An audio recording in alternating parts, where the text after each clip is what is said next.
In the shadows of the Sahel, a man known as the Ghost of the Sahara moved with absolute impunity, orchestrating terror across borders. He was the deputy leader of ISIS, a figure so elusive that many believed he was a myth until the moment his life ended. How did the world's most powerful military and Nigeria's elite forces finally corner a man who had evaded capture for a decade? This is the untold story of the fall of the notorious Abu-Bilal al-Minuki. Abu-Bilal al-Minuki, also known as Malam Bilal, was not just another foot soldier in the global jihadist movement. He was the architect of chaos, the mastermind behind logistical networks that fueled the Islamic State in West Africa province.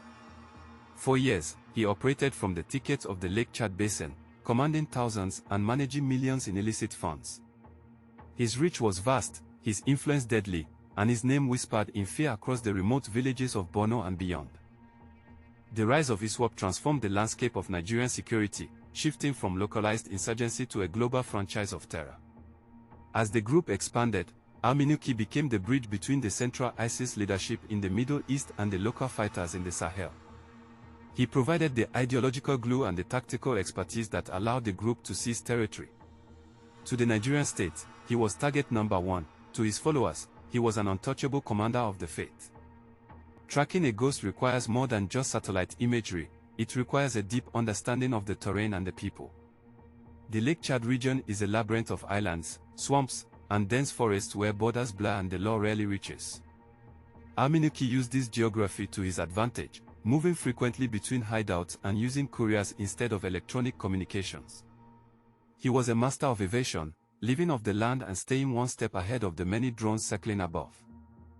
The breakthrough came not from a single source, but from a mosaic of intelligence gathered over several months. Nigerian military intelligence intercepted a series of couriers moving toward a specific sector of the forest. Simultaneously, US intelligence assets began tracking unusual financial movements that pointed to a high-level meeting. The pieces were finally coming together. The two nations, often working in separate spheres, realized they were both hunting the same man and decided to pool their most sensitive resources for a strike. Collaboration between Washington and Abuja has historically been complex, marked by periods of tension and cooperation. However, the threat posed by al-Minuki was too great to ignore. US Special Operations Command Africa began sharing real-time surveillance data with the Nigerian Air Force and elite ground units. This wasn't just a military alliance, it was a desperate race against time. They knew that if al-Minuki sensed the net closing, he would disappear back into the vast, unforgiving desert of the northern frontier. The mission planning was conducted in total secrecy at a secure facility in Abuja. Every variable was considered: weather patterns, local civilian presence, and the potential for a counterattack.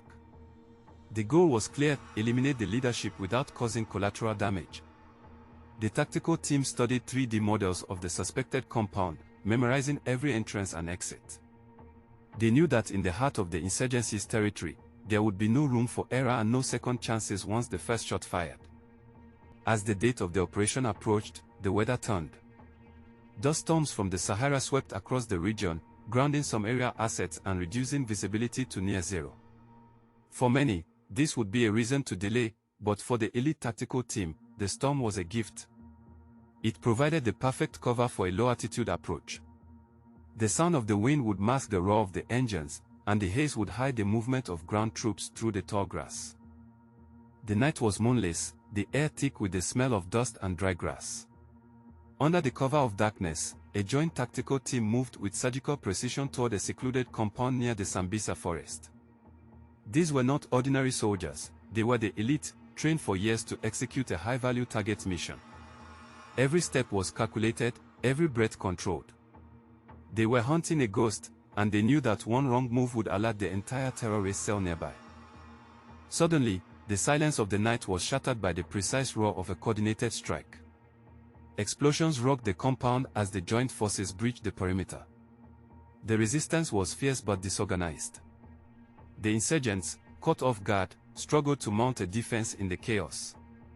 In the center of the compound, a group of high-ranking officials attempted to flee toward the tree line, but the perimeter was already sealed.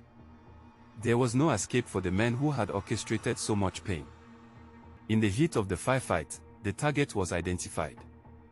Abu-Bilal al-Minuki was spotted attempting to reach a hardened bunker. A short, intense exchange of gunfire followed. The precision of the joint forces was absolute. When the smoke finally cleared and the compound was secured, the body of the ISIS deputy leader was found among the fallen.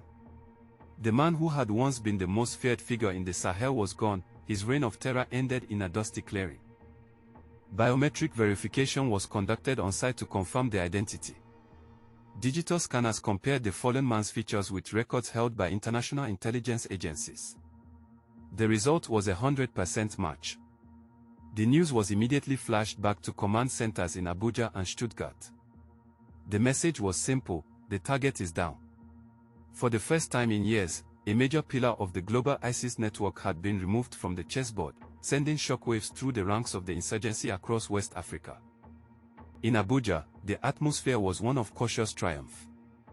Government officials and military top brass gathered to review the reports. For Nigeria, this was a massive victory that proved the capability of its specialized units and the value of its international partnerships. The elimination of al-Minuki was a clear signal that no leader, regardless of their rank or location, was safe. It was a moment of national pride, but also a sober reminder of the long road that still lay ahead in the war. The role of the United States in this operation highlighted a shift in strategy for AFRICOM. Rather than large-scale troop deployments, the focus has moved toward advise and assist missions that empower local forces. By providing the eyes in the sky and technical intelligence, the US allowed Nigerian forces to take the lead on the ground. This partnership has become the blueprint for counterterrorism in the region, focusing on precision strikes that decapitate leadership structures while minimizing the footprint of foreign armies. Local intelligence played a role that cannot be overstated. Villagers who had suffered under the iron fist of ISWAP began to provide critical information to Nigerian authorities. For years, fear had kept them silent, but the tide was turning. As the government showed it could protect its citizens and strike back effectively, the flow of information increased. These brave individuals, often risking their lives to pass messages, were the unsung heroes who helped map out the movements of the ISIS deputy leader. With al-Minuki gone, the power dynamics within ISWAP are expected to fracture. He was a unifying figure who managed the egos of various subcommanders. His death creates a massive vacuum at the top, likely leading to internal power struggles and infighting. History has shown that when these groups lose their strategic thinkers, they often turn on themselves. The Nigerian military is now poised to exploit these divisions, launching follow-up operations while the terrorist organization is still reeling from the loss of its deputy. However, history also warns us that the death of a leader does not mean the death of the ideology. Radicalization in the Sahel is driven by complex factors: poverty, climate change, and a lack of governance. While the elimination of high-value targets is a tactical success, the root causes must be addressed to ensure long-term peace. The disappearance of al-Minuki is a blow to the machine, but the assembly line of discontent remains. The challenge for the Nigerian government now is to win hearts and minds. Nigeria has seen this cycle before with the fall of Abubakar Shako and other high-ranking commanders. Each time a leader falls, there is a period of relative calm, followed by the emergence of a more radical successor. The difference this time is the level of international coordination. By working with the US and other regional allies like Chad and Niger, Nigeria is creating a wall of resistance that is harder for these groups to penetrate. The elimination of al-Minuki is part of a much larger strategy. For the communities in Borno and the Lake Chad Basin, the death of Abu-Bilal brings a moment of respite. These are the people who have lived through the kidnappings, the taxes imposed by insurgents, and the constant threat of violence. For a mother in a remote village, the news means one less predator in the bush. While the war is far from over, every successful operation restores a small piece of the social fabric that has been torn apart by over a decade of conflict. The geopolitical importance of the Sahel cannot be overstated. It is a bridge between North Africa and the sub-Saharan region, and its stability is vital for global security. The presence of ISIS in this region is a threat not just to Nigeria, but to the entire world. This joint operation proves that the international community is committed to preventing the Sahel from becoming a permanent sanctuary for global terror. The message is clear: there are no safe havens left for those who export death. Counterterrorism strategies are evolving. Beyond the battlefield, the Nigerian government is focusing on de-radicalization programs and reintegrating former fighters who were coerced into joining. The Operation Safe Corridor initiative aims to break the cycle of violence by offering a path back to society. By combining military might, like the strike on al-Minuki, with social programs, the state hopes to erode the base of support that these groups rely on.